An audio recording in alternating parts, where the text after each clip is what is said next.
સુરતમાં ફાયર વિભાગ દ્વારા સતત સુરક્ષાને લઈને જાગૃતિ અભિયાન ચલાવવામાં આવે છે। ત્યારે હાલમાં જ મોટા વરાછા ખાતે ભરાયેલા મેળામાં સુરત ફાયર વિભાગ દ્વારા એક ખાસ મોકડ્રીલનું આયોજન કરવામાં આવ્યું હતું, જેનો મુખ્ય ઉદ્દેશ મેળામાં ભીડભાડ દરમિયાન કોઈ અનિચ્છનીય ઘટના બને તો ત્વરિત બચાવ કામગીરી કેવી રીતે કરવી એ અંગે લોકોને અને સ્ટાફને માહિતગાર કરવામાં આવ્યા હતા।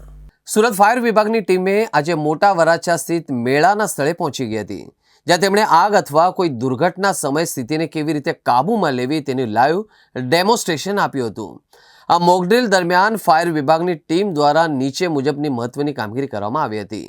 ફાયર જવાનોએ અદ્યતન સાધનોની મદદથી કાલ્પનિક રીતે ફસાયેલા લોકોને સુરક્ષિત રીતે બહાર કાઢવાની કામગીરી હાથ ધરી હતી।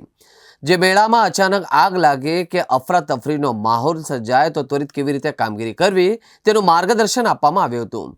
માત્ર સ્ટાફ જ નહીં પરંતુ મેળામાં આવેલા મુલાકાતીઓને પણ સમજાવવામાં આવ્યું છે કે આવી કોઈ ઘટના બને તો ગભરાય વગર કઈ રીતે પોતાને અને અન્યનો જીવ બચાવવો।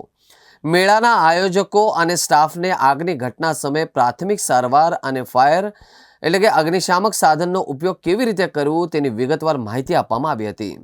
સુરત ફાયર વિભાગની આ પહેલને કારણે મેળામાં આવતા મુલાકાતીઓમાં સુરક્ષાને લઈને આત્મવિશ્વાસ વધ્યો છે। તંત્ર દ્વારા આપવામાં આવેલી આ સમજ લોકોને ભવિષ્યમાં કોઈ પણ દુર્ઘટના સમયે સાવચેત રહેવા અને જાનમાલનું નુકસાન ઘટાડવા મદદરૂપ સાબિત થશે।